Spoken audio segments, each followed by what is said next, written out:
At the end of November 2025, the national security strategy issued by the United States emphasized a key point. President Trump single-handedly reversed more than 3 decades of mistaken American assumptions about China. In this context, it is now necessary to reinterpret the Tibet issue. In fact, the Tibet issue is not only a Tibetan concern, but also a matter that touches the entire global community. The modern Tibet conflict began in 1951, when the PRC communist government invaded Tibet and forced the Tibetan government to sign the so-called 17-point agreement. As the Dalai Lama later stated in his 1959 Tezpur press statement, the Tibetans accepted the PRC's suzerainty because they had no alternative.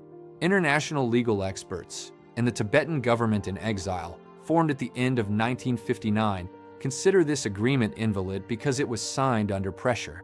Since then, Tibet has effectively lived under the PRC colonial rule, and Tibetan people have never stopped resisting.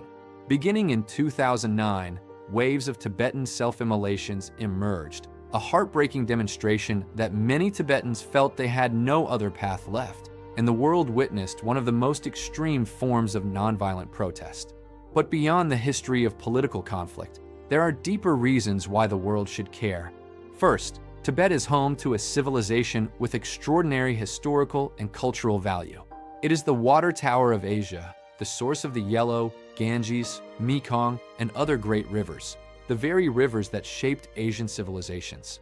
Scientific research also shows Denisovans lived on the Tibetan Plateau at least 160,000 years ago, raising profound questions about human origins and adaptation at high altitude. Tibetan language, meanwhile, has carried 4 major religions: Bon, Buddhism, Christianity, and Islam, for many centuries. Few languages on Earth have held such diverse religious traditions for so long.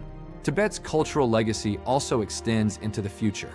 Its Buddhist philosophical tradition engages modern science, and efforts such as secular ethics aim to contribute to the building of future global values. Second, Tibet's environment is critical for global ecological stability. The plateau feeds 10 major rivers, serving over 3 billion people across China, India, Nepal, Pakistan, Myanmar, Thailand, Laos, and Bangladesh. Yet the plateau's environment has suffered severe degradation, leading to extreme weather, melting glaciers, flooding, drought, and desertification. These changes threaten farming, herding, and health across Asia. Some experts even warn of future water wars. In other words, the Tibetan Plateau's ecological value far outweighs political disagreements. Its condition affects the entire global village. Third, Tibet sits at the heart of global geopolitics. As Halford Mackinder argued in his famous Heartland theory, whoever controls the heartland, the vast region stretching from Eastern Europe to the Himalayas, shapes the destiny of the world. This framework helps explain why Stalin encouraged Mao to occupy Tibet in the 1950s.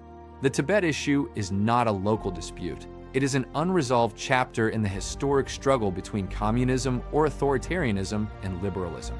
So what can be done? Tibetan people today face enormous political, cultural, and economic disadvantages, but they possess courage, resilience, and an unshakable longing for freedom. Their key safeguard is the internationally recognized right to self-determination, affirmed in past UN resolutions, international treaties signed by PRC, the 2024 U.S. Resolve Tibet Act, and even the Dalai Lama's own words in his 2025 autobiography. Only the Tibetan people can decide Tibet's future.